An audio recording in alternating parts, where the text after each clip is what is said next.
Cinema పర్సన్‌గా ఒక 50 ఏళ్ళు, 60 ఏళ్ళుగా మీరు సినిమా ఇండస్ట్రీలో ఉన్నారు. కానీ ఎవరితో ఎలాంటి వివాదాలు పెట్టుకోకుండా ఒక అజాతశత్రువు అనే ఒక బాధ్యతని మోయడం ఎలా సాధ్యపడింది? ఇదేనా? అంటే మొదటి నుంచి కూడా నేను చాలా క్వైట్ పర్సన్ అండి. మా ఊర్లో ఉన్నప్పుడు కానీ, నా చిన్నప్పుడు కానీ, నా గొడవేదో నా పని చూసుకోవడం, తెలిసిన అందరితో చక్కగా నవ్వుతూ పలకరించడం, అంతే తప్ప ఒకరినొకరు పోట్లాడుకోవటం, తన్నుకోవటం, తిట్టుకోవటం, లేకపోతే వాళ్ళ మీద వీళ్ళకి చెప్పడం, వీళ్ళ మీద వాళ్ళకి చెప్పడం, ఇవి అసలు ఉండవు. సో నా పని ఏదో నేను చూసుకుంటాను, నాతో బాగున్న వాళ్ళందరితో బాగుంటాను. ఒకవేళ నేను నచ్చకుండా వాళ్ళకి ఏదైనా నా మీద గ్రీవెన్స్ ఉంటే వాళ్ళకి ఎంత దూరంగా ఉంటే అంత దూరంగా ఉంటాను. అంతే తప్ప ఇంకా దాని గురించి వాళ్ళు ఇలా అన్నారు, వీళ్ళు ఇలా అన్నారు అని చెప్పను నేను. సార్, ఇంట్రెస్టింగ్ టాపిక్స్లోకి వెళ్ళే ముందు మీ జీవిత రహస్యాన్ని ఒకటి తెలుసుకోవాలనుకుంటున్నాను.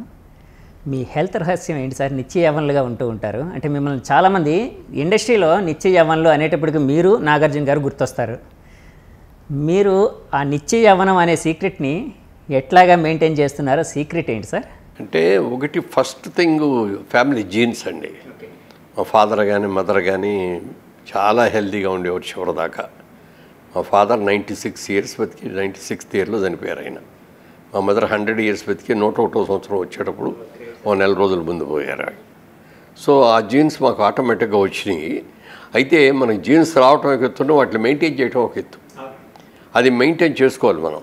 పైగా మేము ఇప్పుడు ఎవరి కోసం కాదు మెయింటైన్ చేయడం, మన హెల్త్ గురించి మనం మెయింటైన్ చేసుకోవాలి. ప్లస్ దానికి తోడు సినిమాల్లో కూడా ఉన్నాం కాబట్టి ఫిగర్ మెయింటైన్ చేయటం కానీ, ఈ హ్యాబిట్స్ మెయింటైన్ చేయటం కానీ ఇవన్నీ ఉండాలి. కాబట్టి వాటి కోసమని జంక్ ఫుడ్స్ ఏమి తినకుండా కాస్త నీట్గా ఫ్రూట్స్ ఎక్కువ తీసుకుంటాను నేను. మార్నింగ్ బ్రేక్ఫాస్ట్ కూడా అంతా ఫ్రూట్స్ తోటే తీసుకుంటాను. ఇడ్లీలు, దోశలు ఇట్లాంటివి ఏమి తీసుకొని, nuts, dry fruits, seasonal fruits వాటితో తీసుకుంటాను. రాగి జావా. లంచ్కి వచ్చేటప్పటికేమో సాధ్యమైనంత వరకు vegetarian, weekly once or twice non vegetarian. Night టైంకి వచ్చేటప్పటికి పుల్కాను విత్ వెజిటబుల్ కర్రీ, గ్లాస్ మజ్జిగ. సో ఇది ఇంటర్వ్యూ చూసిన వాళ్ళందరూ ఈ డైట్ ఫాలో అయ్యి మీలాగా నిత్య యవ్వనులుగా ముందుకు వెళ్తారండి. ఎందుకంటే మిమ్మల్ని చూస్తే అసలు ఏ మార్పు లేదు సార్. ఈ మధ్య వైట్ హెయిర్ ఒకటే మారింది, అదొకటే. సార్, ఎక్కడో విన్నాను లేకపోతే చూసినట్టున్నాను, గడ్డం పెంచడానికి ఏదో ఒక రీజన్ ఉందని ఎక్కడో మీరు చెప్పినట్టు గుర్తు. ఏంటి సార్ అది? అది నేను మధ్యలో 10 ఇయర్స్ పొలిటికల్గా ఉండటం మూలంగా సినిమాకి దూరం అయిపోయాను నేను. ఎందుకంటే ఆ డేట్స్కి వీటికి కుదరదు. ఢిల్లీలో ఉండాల్సి వస్తే, రాజమండ్రిలో ఉండాల్సి వస్తే, మధ్యలో విజయవాడ వెళ్ళాల్సి వస్తూ ఉన్నది. ఇంకా మాకు వేరే క్యాంపులు కూడా ఉంటాయి ఎంపీలకి. వీటి మూలంగా మనం సినిమాల్లో పెట్టుకుంటే డేట్లు వీటిలో ఎన్ని ప్రాబ్లం వస్తాయని చెప్పి ఇక వాటికి దూరంగానే ఉన్నా. ఏదన్నా వర్క్ మొదలు పెడితే ఆ వర్క్లో సిన్సియర్గా ఉండి బాగా కష్టపడి పని చేస్తాను. అంటే నా మొదటి నుంచి కూడా నా పాలసీ ఏంటంటే ఏ పని చేసినా అది కష్టపడి ఇష్టపడి చేయాలి. ఇష్టం లేకుండా చేస్తే దానికి విలువ ఉండదు. అందుకని మనం ఎంత చిన్న ఉద్యోగం చేస్తున్నా సరే దాన్ని ఇష్టపడాలి. అట్లా ఇష్టపడి కష్టపడి చేస్తే ఎక్కడైనా విజయాన్ని సాధించడానికి మనకు అవకాశం ఉంటుంది. అందుకని అలా ఉండటం మూలంగా ఇలాంటి ప్రాబ్లమ్స్ లేకుండా ఉండగలిగాం. అంటే గడ్డం పెంచడానికి అది ఆ గ్యాప్ తర్వాత చిరంజీవి గారు ఒక రోజున అడిగారు, ఇట్లా మేము గాడ్ ఫాదర్ సినిమా తీస్తున్నాము, గాడ్ ఫాదర్లో ఒక క్యారెక్టర్ ఉంది, మా డైరెక్టర్ గారు మిమ్మల్ని చూడలేదు, రైటర్ మోహన్ గారు అబ్బాయి రాజామోహన్ ఏదో ఉంది, ఆయన ఒకసారి చూస్తారు, మీ ఫోటోలు పంపిస్తారా అన్నాడు. పంపిస్తానండి. పంపించేటప్పుడు ఆయన అన్నాడు, మీరు అప్పుడు లాస్ట్ టైము మీ ఫాదర్ పోయినప్పుడు కొన్నాళ్ళు వైట్ హెయిర్తో ఉన్నారు మీరు, ఆ ఫోటో ఉంటే పంపించండి అన్నాడు. ఆ ఫోటో తీసి అది పంపించాను. డైరెక్టర్ చూడగానే ఈ గెటప్ కావాలి నాకు అన్నాడు. సో ఎలాగో ఇక వైట్ రంగేయటం మానేసి వైట్ హెయిర్ ఉన్నప్పుడు గెడ్డం కూడా ఉంటే, ఇప్పుడు మోడర్న్ అందరూ గెడ్డాలు పెంచేస్తారు కదా, పెంచకపోయినా ఊరిని ఇట్లా లైట్గా చేద్దాం, గెటప్ బాగుంటుంది అని చెప్పి చిరంజీవి గారు చెప్పిన దాని మీద. సార్, షూట్ అయిపోయిందండి గాడ్ ఫాదర్ మీ క్యారెక్టర్ది. సో అయినా కూడా ఇది బాగుందని చెప్పి ఇప్పుడు మెయింటైన్ చేస్తున్నారు. అంటే మా ఇంట్లో నేను డై చేసుకునేవాడిని, మా వైఫ్ డై చేసుకుంటుంది. ఆవిడ చాలా 4-5 సంవత్సరాలుగా గోల, నేను నా వల్ల కావట్లేదు డై చేసుకోవటం, నేను చేసుకోనండి, మానేస్తారండి అన్నాడు. నువ్వు మానేసి నేను వేసుకొని నువ్వు మానేస్తే బాగోదు, మానేస్తే ఇద్దరం మానేద్దాం అంతేగాని అని చెప్పి దానికి ఒక అరేంజ్మెంట్కి వచ్చాము మేము ఇద్దరం. ముందు నేను మానేస్తాను, ఓ సంవత్సరం టైం, ఈ ఇయర్ ఎండింగ్ దాకా, డిసెంబర్ దాకా. ఇది బాగానే ఉంది, అందరూ ఓకే అన్నారు, నేను కంటిన్యూ చేస్తాను అన్నప్పుడు నువ్వు మానేద్దు. కానీ ఈ లోపల నువ్వు కప్పుకొని మానేసి తర్వాత నేను మళ్ళీ రంగు వేసుకుంటే బాగోదు అని ఒక అరేంజ్మెంట్కి వచ్చాను. మీరు అంటే సినిమా ఇండస్ట్రీలో ఆల్మోస్ట్ 60 ఏళ్ళు కదా సార్? 6 దశాబ్దాలు. 50. అదే 5 దశాబ్దాలు దాటి 6వ దశాబ్దానికి దగ్గరలో ఉన్నారు. ఆల్మోస్ట్ 55 ఇయర్స్ కదండి జర్నీ? 50 ఏళ్ళ జర్నీ.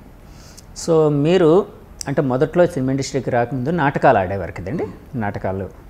సో నాటకాల మీద అంటే మీకు ఒక ప్యాషన్ కలగడానికి, ఆడాలి, నాటకాల్లో యాక్ట్ చేయాలి అని అనిపించడానికి ప్రేరణ ఏదైనా ఉందండి అప్పట్లో? ప్రేరణ అంటే యాక్చువల్గా ఏమైందంటే నాకు చిన్నప్పటి నుంచి కూడా బిజినెస్ మ్యాన్ అవ్వాలనేది నా కోరిక అండి, మొదటి నుంచి కూడా. అంటే మా కజిన్స్, మా ఫాదర్ బ్రదర్సు, లేకపోతే మా మేనమామలు, వీళ్ళందరూ కూడా బిజినెస్లో ఉన్నారు. అందుకని చిన్నప్పటి నుంచి నేను ఒక బిజినెస్ మ్యాన్ అవ్వాలనేది నా కోరిక. దాని మూలంగా చదువు సరిగ్గా వంట పట్ల. ఎస్ఎల్సి, ఆ రోజుల్లో ఎస్ఎస్ఎల్సి అని ఉండేది, అది ఫెయిల్ అయ్యాను. తర్వాత ఇంటర్మీడియట్ 2 సార్లు ఫెయిల్ అయ్యాను. ఇక లాభం లేదు మనకి, ఇది వంట పట్టదు ఇది అంటే కాన్సన్ట్రేషన్ చేయలేకపోతున్నా. చాలా శ్రద్ధగానే చదివేవాడిని, గుర్తుండవు. అట్లా ఎదురు కానీ ఇక మొత్తం అది మానేసాం. ఇక ఉద్యోగం చేద్దామంటేనేమో డిగ్రీ లేదు, వ్యాపారం చేద్దామంటేనేమో అప్పటికి మా ఇంట్లో 2 ఆడపిల్లలకి పెళ్ళిళ్ళు అయ్యేటప్పటికి ఫైనాన్స్గా డబ్బులు లేకుండా అయిపోయినాయి. ఆ టైంలో చెన్నైలో ఆంధ్ర క్లబ్ అని ఉంది. ఆంధ్ర క్లబ్లో నాటకాల పోటీలు పెట్టారు. ఆ నాటకాల పోటీలకి పాల్గొమని అందరికీ లెటర్స్ రాశారు, న్యూస్లో వచ్చింది. సరే పని ఏం లేదు కదా మాకు, నాతో పాటు డిగ్రీ పూర్తి ఉద్యోగాలు లేకుండా వాళ్ళు 5-6 ఖాళీగా ఉన్నాం.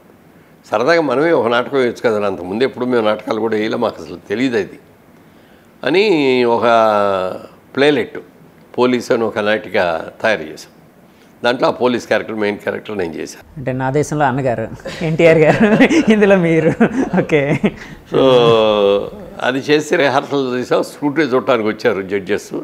కేవీఎస్ శర్మ గారు అని ఉండేవారు, ఇదివరకు యాక్టర్, సీనియర్ మోస్ట్ యాక్టర్. ఆయన కలిసి వచ్చారు. వచ్చి చూసారు, వేసి చూపించాం. మేము చూసిన తర్వాత ఏమండి ఎలా ఉంది, మాకు సెలెక్ట్ చేస్తారా అన్నాం. అంటే ఒక నవ్వి చేయట్లేదు, ఇది సబ్జెక్టు బాగుంది కానీ మీరు ఎవరు పెర్ఫార్మెన్స్ బాగాలేదు అని చెప్పి సెలెక్ట్ చేయాలి. డిసప్పాయింట్ అయ్యాం ఆటోమేటిక్ కదా. అప్పుడు డైరెక్టర్ రామినేడి గారును చటర్జీ గారని వాళ్ళు ఇది కండక్ట్ చేసేవారు అన్నమాట. వాళ్ళు మాకు లెటర్ రాశారు. వాళ్ళిద్దరిది మా ఊరే, ఎరువుడి దగ్గర చాటపర్రు అని మాది. మేమందరం ఒక విలేజ్. చాటమర్రు సార్? చాటపర్రు అండి. చాటపర్రు. విజయబాపిరెడ్డి గారు, మేమందరం కూడా అక్కడి నుంచి వచ్చిన వాళ్ళమే. ఓకే. విజయబాపిరెడ్డి గారిది మీ ఊరే సార్? సరే, ఆయన ఏం చేశారంటే, మేము మీ నాటకం సెలెక్ట్ చేయలేదని మీరు డిసప్పాయింట్ అవ్వద్దు, మీకు వీలైతే రండి ఇక్కడ చూద్దరు కానీ మేము నాటకాలు ఎలాంటివి సెలెక్ట్ చేసాము అని. సరదాగా పని లేదు, వెళ్దామంటే వెళ్దామని అందరం అనుకున్నాం. వెళ్ళి చూసాం. ఆ 1 వారం రోజులు జరిగినాయి పోటీలు. ఆ 1 వారం రోజుల్లో వాళ్ళు చేసిన నాటకాలు చూస్తే, వాళ్ళ పెర్ఫార్మెన్స్ చూస్తే అబ్బా అనిపించింది అనమాట. వాళ్ళతో పోల్చుకుంటే మేము నథింగ్, అంత బాగా చేశారు వాళ్ళు. అప్పుడు దాని మీద ఒక ఇంట్రెస్ట్. ఇంకా ఉద్యోగం ఇది లేదు కదా, అప్పటికి వ్యాపారం లేదు, ఉద్యోగం లేదు.